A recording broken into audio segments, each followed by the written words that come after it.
Roy. And it is now my pleasure to invite Senator Ellen Corbett to the podium, please. And thank you for joining us, making your way here.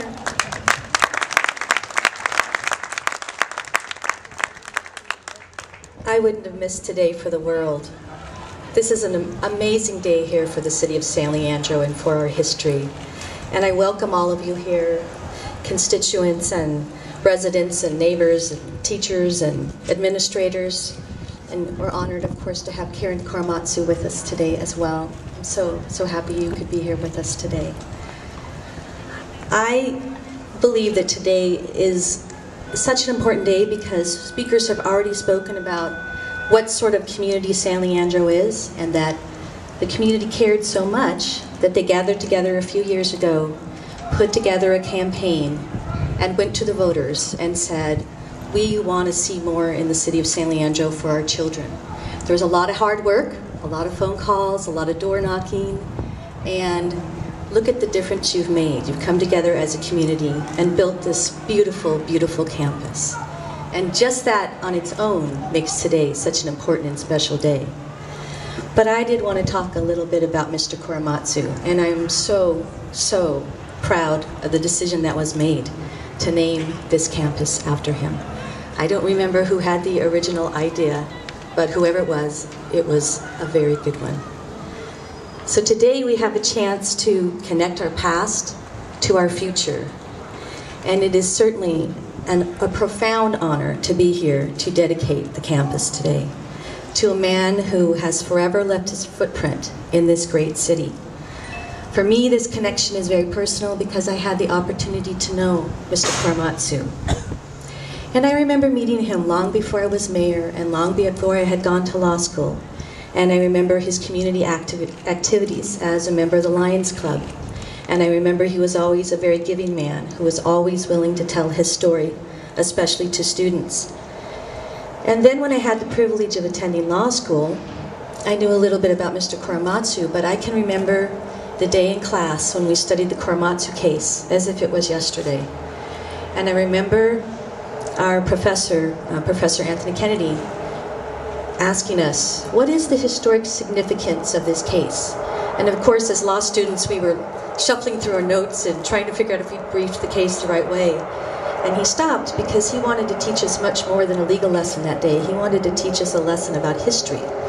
And I remember these words as if they were yesterday. He said, the reason that this case is significant is it is the first time the Supreme Court made a decision that actually breached a person's freedom.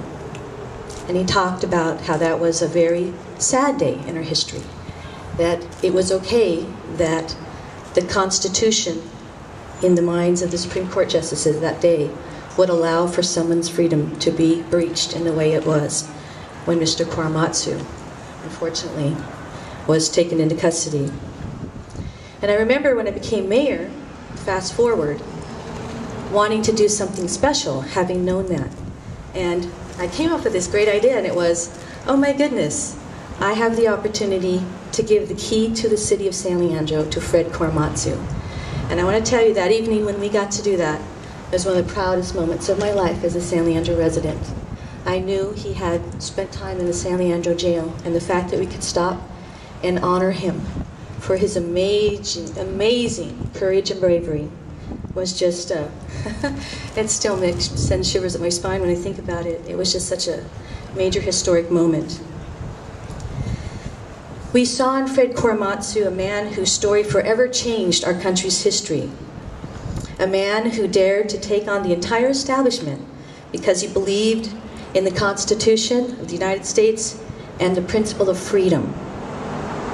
The history of Japanese Americans and all others who have struggled for equal justice is a history that we must never forget, and we must make sure that we pass on to generations who will come behind us.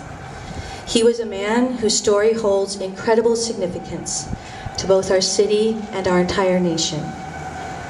When Fred was arrested for just the simple act of walking down the streets of San Leandro, he was asked to be in the San Leandro jail He actually sat in the San Leandro jail for a while before his case ultimately went to the Supreme Court, which of course was a long time after as he made his appeal. And that's why this dedication means so much for our community. We're taking an important part of our local history and our national history, and we're shining light upon the principles that are embodied in it. The story of Fred Korematsu is a story fundamentally about freedom. His story is about something profound to the birth and the growth of our nation. And so as we dedicate this amazing and beautiful building that symbolizes so much to our city and to Fred Korematsu, we pass along to our children the message that what his life sent, that all people are created equal, and freedom is a very precious right of all of ours. It's a basic American constitutional principle that many have fought and died for, and one we must make sure we teach our children so that they will fight for it as well. So on this day, it's such a momentous day, this resolution doesn't really do justice. But I do have a resolution that I would like to present to Trustee Katz on behalf of the entire school board. And I'll ask you to hold this for a moment. And I'm just going to read just a little bit of it to memorialize this very special day. Whereas on September 24th, 2010, dedication ceremonies will be conducted at the San Leandro High School Fred Korematsu campus in San Leandro. And it is appropriate at this time that special public attention be drawn to the facility for the educational opportunities that it will provide to its students in the coming years. And whereas the San Leandro Unified School District Board of Education voted unanimously to name the new 9th grade campus at San Leandro High School after Fred Korematsu, a courageous Japanese American and dedicated San Leandro resident who fought for social justice and equal rights for all, and whose tireless efforts were recognized in 1998 when he was awarded the Presidential Medal of Freedom, the nation's highest civilian honor. Be it resolved by Senator Ellen Corbett that I wish to draw special attention to the public of this formal dedication here at the San Leandro High School campus to Fred Korematsu, and appoint with great pride to the outstanding opportunities that will be provided to our students here and to the history for the future. Congratulations to all of you.